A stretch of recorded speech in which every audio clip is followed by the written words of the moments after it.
December 20ஆம் தேதி இன்று ஐநா சபையில் அறிவிக்கப்பட்ட சர்வதேச மனித ஒற்றுமை நாள் இன்று இன்டர்நேஷனல் ஹியூமன் சாலிடாரிட்டி டே. மனித ஒற்றுமைக்கு வலு சேர்க்கின்ற வகையில் சர்வமத தலைவர்கள், பல்வேறு பிரிவுகளை சார்ந்த கிறிஸ்தவ திருச்சபையினுடைய தலைவர்கள், அனைத்து கிறிஸ்தவ திருச்சபையினுடைய பொதுமக்களோடு இந்த மனிதநேய கிறிஸ்துமஸ் விழாவை ஜனநாயகம் தலைத்தோங்கும் தமிழ்நாட்டிலே எல்லோருக்கும் எல்லாம் என்று திராவிட மாடல் ஆட்சி நடத்தி வருகின்ற நம்முடைய தமிழக முதல்வரோடு இன்று நாம் மகிழ்ச்சியாக கிறிஸ்துமஸ் விழாவை கொண்டாடி வந்து கொண்டிருக்கிறோம். இந்தியாவில் உள்ள பிற மாநிலங்களில இந்த நிலைமை இருக்கிறதா என்று நாம் சிந்தித்து பார்க்க வேண்டும். குறிப்பாக பாரதிய ஜனதா ஆட்சி செய்கின்ற ஆளுகின்ற மாநிலங்களிலே கிறிஸ்துமஸ் விழாவை கொண்டாட முடியாத சூழ்நிலை இருந்து கொண்டிருக்கிறது. இறைமகன் இயேசு கிறிஸ்துவனுடைய பிறந்த நாள் விழாவை ரத்தினங்களின் தேசம் என்று அழைக்கக்கூடிய மணிப்பூரிலே அங்கு இருக்கக்கூடிய கிறிஸ்தவ மக்களால் உற்சாகத்தோடு கொண்டாடப்படுகிறார்களா என்று சொன்னால் இல்லை. ராஜஸ்தான், ஜோத்பூர் மற்றும் ஜெய்சால்மர் அந்த நகரங்களிலே கிறிஸ்துமஸ் கொண்டாடிய பள்ளிகளினுடைய ஆசிரியர்கள் மற்றும் மாணவர்கள் மீது வன்முறை கட்டவிழ்த்து விட்டிருக்கிறது விஹெச்பி, பஜ்ரங்கல் தள் மற்றும் சங் பரிவார் அமைப்புகள். மத்திய பிரதேச மாநிலத்திலே இந்தூரிலே கிறிஸ்துமஸ் தாத்தா டிரெஸ் அடைந்து ஜொமேட்டோ உணவு விநியோக நிறுவனத்தினுடைய ஊழியர் தாக்கப்பட்டு இன்று சிறையிலே அடைக்கப்பட்டிருக்கிறார். மணிப்பூர் மாநில தலைநகரிலே இம்பாலிலே கிழக்கு பகுதியிலே சின்கோம் என்கின்ற பகுதியிலே போன வருடம் கிறிஸ்துமஸ் விழாவின் பொழுது துப்பாக்கி சூடு நடத்தப்பட்டிருக்கிறது. இந்தியாவில் மொத்தம் இருக்கிற மாநிலங்கள் 28 மாநிலங்களிலே குறிப்பாக சத்தீஸ்கர், குஜராத், ஹரியானா, ஒடிசா, ஜார்க்கண்ட், உத்தரகாண்ட், ராஜஸ்தான், கடவுள் வசிக்கின்ற பகுதி என்று சொல்லப்படுகின்ற இமாச்சல பிரதேசம், உத்தரப்பிரதேசம், மத்திய பிரதேசம் என்று 11 மாநிலங்களிலே கடுமையான மதமாற்ற தடை சட்டங்கள் போடப்பட்டிருக்கின்றன. அவர்கள் போட்டுள்ள மதமாற்ற தடை சட்டத்தினுடைய அம்சங்களின்படி பார்த்தால் ஒருவர் கூட கோயிலுக்கு போக முடியாது, ஒருவர் கூட பிரார்த்தனை கூடங்களுக்கு சென்று பிரார்த்தனை செய்ய முடியாத சூழ்நிலை. 10 வருட பிஜேபியினுடைய ஆட்சியிலே கிறிஸ்தவர்களுக்கு எதிரான தாக்குதல் 4959 தாக்குதல் பதிவிடப்பட்டுள்ளதாக கிறிஸ்தவ மனித உரிமை ஆர்வலர்களான தஜிஸ் மீனா அரோரா, மைக்கேல் வில்லியம், சகோதரி மீனாட்சி சிங் விஜயலால் என்பவர்கள் பதிவிட்டிருக்கிறார்கள். அதிலே 76% பிஜேபி ஆளுகின்ற 5 மாநிலங்களில் நடத்தப்பட்ட கிறிஸ்தவர்களுக்கு எதிரான வன்முறை. அரசியலமைப்பு சட்டம் 1421 நமக்கு தந்துள்ள உரிமைகள் மறுக்கப்பட்டு கிறிஸ்தவர்கள் வேட்டையாடுவதற்கு பாரதிய ஜனதா அரசுகள் கையில் எடுத்துள்ள ஆயுதம்தான் மதமாற்ற தடை சட்டம். இந்த சட்டத்தினுடைய கொடூர உட்பிரிவுகள் என்னவென்றால் அந்த சட்டத்திலே பாதிக்கப்பட்டால் ஆயுள் தண்டனை என்கின்ற உட்பிரிவுகள். 2025 இந்த ஆண்டில் மட்டும் கிறிஸ்தவர்களுக்கு எதிரான தாக்குதல்கள் என்ன பதிவிடப்பட்டிருக்கிறது என்று சொன்னால் 830 தாக்குதல்கள், அதிலே 299 உத்தரப்பிரதேசத்தில் மட்டும். ஜார்க்கண்ட் சிம்டோகா மறைமாவட்டத்தை சார்ந்த சம்சோரா என்கின்ற தேவாலயத்திலே 3 பாதிரியார்கள் தாக்கப்பட்டு இன்றைக்கும் மருத்துவமனையிலே ஆஸ்பத்திரியிலே அனுமதிக்கப்பட்டிருக்கிறார்கள். அதே மாநிலத்திலே தும்டேகி என்கின்ற பகுதியிலே சென்ட் ஜோசப் சர்ச் தேவாலயத்திலே ஆயுதங்களோடு சென்று தாக்கி father Thomas Soros, father Emmanuel Parker இன்றைக்கும் மருத்துவமனையிலே அனுமதிக்கப்பட்டிருக்கிறார்கள். செப்டம்பர் 19 கத்தோலிக்க கன்னியாஸ்திரிகள் மதமாற்ற சந்தேக புகார் அடிப்படையிலே UAPA சட்டத்தின் அடிப்படையிலே தேச துரோக வழக்கு கைது செய்யப்பட்டார்கள். ராஜஸ்தான் துங்பூர் மாவட்டத்தில் கிறிஸ்தவ மிஷனரிமார்கள் கட்டுகின்ற அந்த மருத்துவமனைக்கு தடை விதிக்கப்பட்டிருக்கிறது. அதைவிட கொடுமை என்னவென்றால் சத்தீஸ்கரிலே பான்ஸ்பட்டார் என்கின்ற நகராட்சியிலே கிறிஸ்தவர்கள் இறந்தால் புதைக்க இடம் கொடுக்கக்கூடாது என்று தீர்மானம் நிறைவேற்றியிருக்கிறார்கள். மணிப்பூரை பற்றி நான் சொல்லி உங்களுக்கு தெரியவில்லை, நீங்கள் நன்றாக அறிவீர்கள். ஏனால் எரிக்கப்பட்ட தேவாலயங்களிலிருந்து வெளியேறுகின்ற புகையினுடைய துர்நாற்றமும் விவிலியத்தினை எரிந்த கங்குகளின் துர்நாற்றமும் இன்னும் அங்கு குறைந்தபாடில்லை.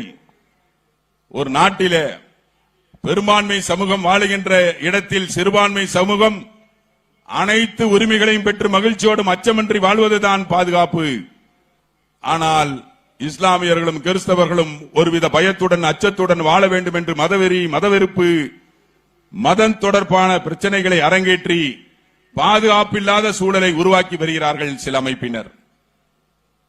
ஆனால் நிம்மதி பெருமிச்சோடு இந்தியாவின் சுதந்திர காற்றை அனைவரும் சுவாசித்து வருகின்ற மாநிலமாக இந்துக்களும் இஸ்லாமியர்களும் கிறிஸ்தவர்களும் அண்ணன் தம்பி உறவுகளாக வாழுகின்ற மாநிலம் இந்த மாநிலம்தான் முத்தமிழறிஞர் தலைவர் வழியிலே எல்லோருக்கும் எல்லாம் என்று திராவிட மாடல் ஆட்சி நடத்தி சத்தமில்லாமல் சாதனைகளை படைத்து வருகின்ற மாநிலமாக நம்முடைய மாநிலமான தமிழ்நாட்டிலே அதற்கு ஒற்றை காரணம் இதோ நம் மத்தியிலே வருகை தந்து நம்மை மகிழ்விக்க வந்திருக்கிறாரே, நம்மை காக்கின்ற தலைவராக விளங்குகின்ற தமிழ்நாட்டினுடைய முதலமைச்சர் அண்ணன் தளபதி அவர்கள். எல்லோரையும் அரவணைக்கின்ற முதல்வர், எல்லா மதத்தினரையும் அரவணைக்கின்ற முதல்வர். எனவேதான் தமிழகம் அமைதி பூங்காவாக இருந்து கொண்டிருக்கிறது. அன்பு தோழர்களே, திருவாரூர் மாவட்டம் கட்டிமேடு ஆதிரங்கம் கிராமத்திலே இஸ்லாமியர்கள் இறந்தால் இந்து சமுதாயத்தை சார்ந்த சண்முகம் தண்டமாணி அவர்கள்தான் வெண்துணி போற்றுவார்கள். இன்றைக்கும் அங்கு நடந்து கொண்டிருக்கிறது. தஞ்சாவூர் மாவட்டம் காசவளநாடு புதூர் கிராமத்திலே முகரம் பண்டிகைக்கு 10 நாட்கள் இந்துக்கள் விரதம் இருப்பார்கள். நாமக்கல் மாவட்டம் ராசிபுரம் குருசாமி பாளையம் சிவசுப்பிரமணியார் கோவில் பங்குனி உத்திர தேர் திருவிழாவில இஸ்லாமியர்களுக்கும் கிறிஸ்தவர்களும் சந்தனம் பூசிக்கொள்கின்ற நிகழ்ச்சி. ஏன் திருவண்ணாமலை தீபம் ஏற்றுகிற பொழுது இந்துக்களில் வீடுகளில் மட்டும் அகல் விளக்கு ஏற்றப்படுவதில்லை, எங்கள் கிறிஸ்துவர் வீடுகளிலும் அகல் விளக்கு ஏற்றப்படுகிறது, இஸ்லாமியர் வீடுகளிலும் அகல் விளக்கு ஏற்றப்படுகிறது, ஊதுபத்தியும் வற்றியப்படுகிறது, திருநெல்வேலியில கொள்ளு பலகாரமும் சுடப்படுகிறது. அப்படிப்பட்ட நிகழ்வுகளை நான் பட்டியலிட முடியும். அதுவெல்லாம் எந்த மாநிலத்திலும் இல்லாது தமிழகத்தில் சாத்தியப்படுகிறது என்று சொன்னால் அதற்கு காரணம் திராவிட கொள்கையை பரப்பிய தந்தை பெரியாரும் பேரறிஞர் அண்ணாவும் முத்தமிழறிஞர் தலைவர் கலைஞர் அவர்களும் அவர்கள் மூவரையும் உள்ளடக்கிய திராவிட மாடல் நாயகர் அண்ணன் தளபதி அவர்களுடைய ஆட்சியில்தான். ஒரிசாவிலே ஆஸ்திரேலியாவை சார்ந்த கிரகம் ஸ்டெயின்ஸ் என்பவர் பச்சிலம் குழந்தையோடு ஜீப்பில் வைத்து எரிக்கப்பட்ட போது முதல் கண்டன குரலும் எழுப்பியவர் முத்தமிழறிஞர் தலைவர் கலைஞர் அவர்கள். அவர் வழியிலே ஜார்க்கண்ட் மாநிலத்தில் பழங்குடியினருக்காக உழைத்த ஃபாதர் ஸ்டேன் சுவாமி அவர்களை தேச துரோக வழக்கிலே கைது செய்யப்பட்ட போது கண்டன குரல் முதல் எழுப்பியவர் இதோ நம்மிடையே அமர்ந்திருக்கிறாரே நம்முடைய முதல்வர் அண்ணன் தளபதி அவர்கள். அவர் சிறையிலேயே இறந்து விட்டார். வருத்தம் தெரிவித்து கண்டனத்தையும் பதிவிட்டார். உடலை கேட்டோம், நீங்கள் தான் சாகடித்து விட்டீர்களே, உடலை தாருங்கள், எங்கள் மத வழக்குப்படி நாங்கள் புதைத்துக் கொள்கிறோம் என்று கேட்டோம். இல்லை இல்லை, எரித்துதான் தருவோம் என்று அஸ்தியை தந்தார்கள். அந்த அஸ்தி இந்தியா முழுவதும் சென்றது. சென்னைக்கு வந்தபோது லோயலா கல்லூரியில் வைத்து அதற்கு அஞ்சலி செலுத்தப்பட்ட போது அதை கேள்விப்பட்ட நம்முடைய முதல்வர் அண்ணன் தளபதி அவர்கள் அந்த அஞ்சலிக்கு அஞ்சலி செலுத்த வந்தார். அந்த அஸ்திக்கு அஞ்சலி செலுத்த வந்தார். முதலாக ஓடடி வந்தார். அது மட்டுமல்ல, சட்டசபையிலே துணிச்சலாக ஃபாதர் ஸ்டேன்சாமி அவர்களுக்கு இரங்கல் தீர்மானம் நிறைவேற்றியவர் நம்முடைய முதல்வர் அண்ணன் தளபதி அவர்கள். வைத்த கோரிக்கையை எல்லாம் நிறைவேற்றி தந்த தலைவர் அவர்கள். பசியும் பட்டினியும் குழந்தைகளுடைய கல்வியை காவாங்கிவிடக் கூடாது என்ற உயரிய நோக்கில் தொடங்கப்பட்ட முதலமைச்சருடைய காலை உணவு திட்டத்தை அரசு உதவி பெறுகின்ற சிறுபான்மை பள்ளிகளுக்கும் விரிவுபடுத்த வேண்டும் என்ற கோரிக்கையை வைத்தோம். இதோ அமர்ந்திருக்கிறாரே சிஸ்டர் பிலோ அவர்கள், அவர்களே முதலமைச்சர் அவர்களிடம் கேட்டார்கள். முதலமைச்சர் அவர்கள் விரிவாக்கம் செய்த போது சிஸ்டர் பிலோவையும் கூட்டிக் கொண்டு வா என்று சொல்லி அவர்கள் முன்னிலேயே விரிவுபடுத்திய அந்த நிகழ்வும் நடைபெற்றது. முதல்வன் திட்டம், தேவாலயம் புனரமைப்பு, கல்லறை தோட்டம், 13 மாவட்டங்களிலே உபதேசியா நல வாரியம், சிறுபான்மை பள்ளிகளுக்கு கல்லூரிகளுக்கு பெர்மனன்ட் மைனாரிட்டி ஸ்டேட்டஸ் சர்டிபிகேட், கிறிஸ்தவ மகளிர் சுய உதவி குழுக்களுடைய விரிவாக்கம், தலித் கிறிஸ்தவர்களுக்கு இடஒதுக்கீடு தீர்மானம் தந்து ஒன்றிய அரசுக்கு அழுத்தம் தருகின்ற தீர்மானம் என்று பல்வேறு வகையில நாம் கேட்ட கோரிக்கைகளை எல்லாம் நிறைவேற்றிக் கொண்டிருக்கிறார் நம்முடைய முதல்வர் அவர்கள்.